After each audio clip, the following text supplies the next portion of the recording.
All right, a little bit of factor fun fest. So here's the first deal that I want to make sure that you are recognizing. When you are done, this must be a 2 and this must be a 1 because 2x times x is the only way to get 2x squared. That being said, there actually are a lot of options for these guys here. So let's look at the guess and check method first, and then let's look at another method that you might use. Guess and check method first, I need to figure out two numbers that multiply to get 18. So I've got what, 1 and 18, I've got 2 and 9, 3 and 6. Those are my only options.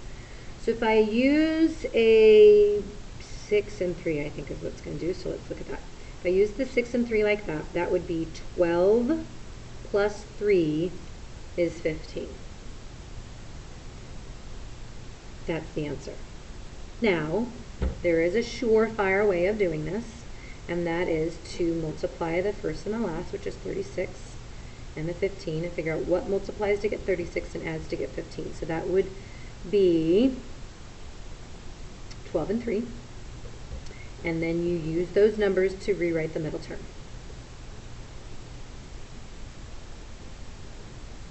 So this middle term used to be just a 15, now it's a 3 plus a 12. You then find out what's common. You're left with 2x plus 1. You find out what's common. You're left with, 2x plus 3. You find out what's common between here. You're also left with 2x plus 3. If you did it right, those will be the same. So you now pull it out of here. You're left with an x. You pull out of here, you're left with a 6, and that's what it is I started with the guess and check method. This one here, just got to pull out what's common. 14 is actually the biggest number I can pull, and an x, which I'm left with what? X squared plus 2. So that would be all that I can do on there. I love number 9. Number 9 is the difference between two squares. The reason I love it, I do a little jig in my brain, because I just do square root, square root, square root, square root, plus minus, and done. Why? That's 100x squared. That's negative 9. That is positive 30, minus 30, Gonzville. That's my answer when I multiply it out.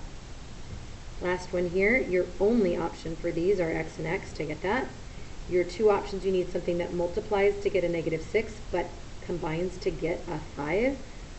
This would do it, because that would be a negative 6, but then 6 minus 1 would be 5.